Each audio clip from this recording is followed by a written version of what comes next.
So as I was going through the slides in the last module on the active voice, I might have raised a question for some of you that you might want me to address. Whenever I talk about the active voice, I always get the question from students, well, I've been told that I'm not supposed to use we or I. I'm not supposed to use personal pronouns in my scientific manuscript.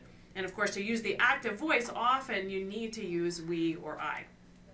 So you might be wondering, is it really okay if I use we or I in my scientific manuscript, in my scientific writing? And I'm here to tell you, yes, it's okay to use we and I. So if you've learned somewhere along the way, somebody told you personal pronouns are not okay, I'm going to try to convince you otherwise. And there's several reasons why I think we and I are perfectly fine to use in scientific writing and other formal writing. So probably the biggest reason is just simply that to use the active voice, you usually have to write with we or I. Now there are ways you could use the pronoun one, for example, but that's sometimes a little awkward as well. So in general, in order to use the active voice in your scientific writing, you're probably going to have to use we or I. And the active voice is just, it's livelier, it's easier to read. I'm really going to encourage you to use the active voice. So that's probably the primary reason where I'm going to say it's okay to use we and I. There's other reasons too. So another reason why I think it's okay is that the reason I think this prohibition against first-person pronouns probably crept in is there was this idea that somehow if you take the we or I, you take the yourself out of the manuscript, that it would somehow lend the manuscript objectivity. And really, I think this is just a myth. It doesn't make the manuscript more objective, right, if you pretend that you weren't involved in the experiments and the interpretation of the data, because of course you or your team ran those experiments, you interpreted that data, and putting it in the passive voice, the data were interpreted to show, makes it sound as if those experiments, that interpretation just kind of came on from up high, and obviously that's not what happened. So I think it's actually not only not more objective, but if it's a little bit misleading, right? Because you're not admitting the fact that you're the person who did the experiments. There's always going to be subjectivity when you do experiments, when you interpret data. And so you want to go ahead and admit that there is subjectivity. We did this, I did this is what I think I see in the data, this is what we think we see in the data. So I think it's more transparent if you use we and I. And then finally, another really important reason I think for going ahead and using we or I on your paper is that when you agree to be an author on the paper, you're putting your name there as an author, you are taking public responsibility for its content. So I think when you use we and I in the writing of the body of the paper, it kind of just acknowledges the fact that yes, you're taking public responsibility for that content. So go ahead and claim responsibility. And that'll kind of remind you as you're writing the manuscript or editing the manuscript that you are taking responsibility. So go ahead and use we or I and claim that responsibility. Now, maybe you're not convinced by any of those reasons, so I'm going to give you a much more practical reason why you want to use we or I. And that's simply that this is what journals actually want you to do. So journal editors recognize that the active voice is much easier to read, and they want people to read their magazines, their journals. So the style guidelines for many journals actually explicitly will tell you to write in the active voice. So let's go, for example, to the style guidelines from Science magazine.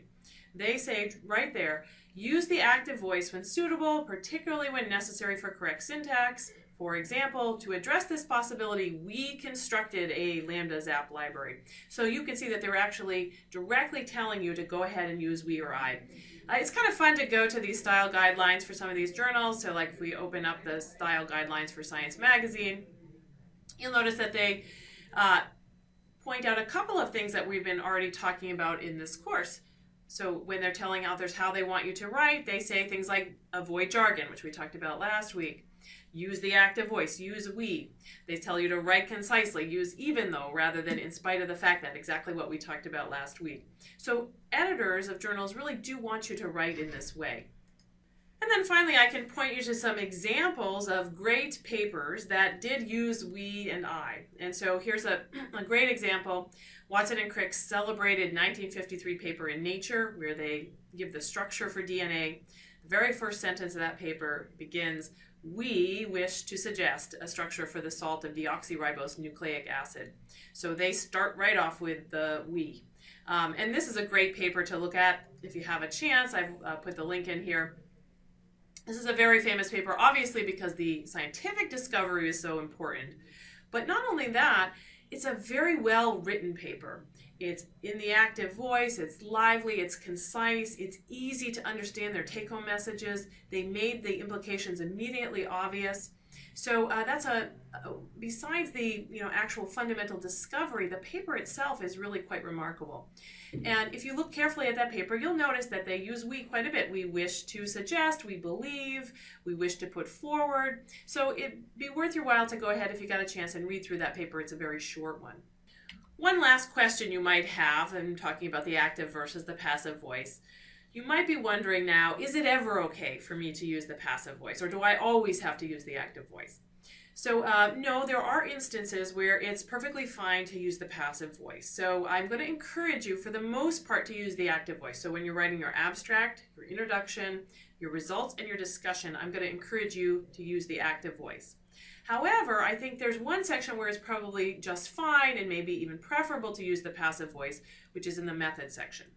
So the passive voice definitely exists in the English language for a reason, and so there are instances where it is okay to use it. And I think in scientific writing, probably the method section is the best example.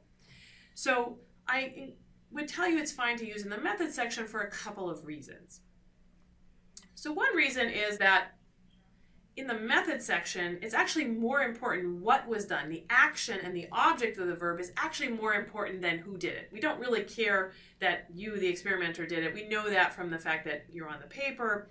But for the method section, which is supposed to read kind of like a recipe and tell you exactly what was done, the what was done part is the important part. So the passive voice actually emphasizes that by putting the object first. So that's one reason.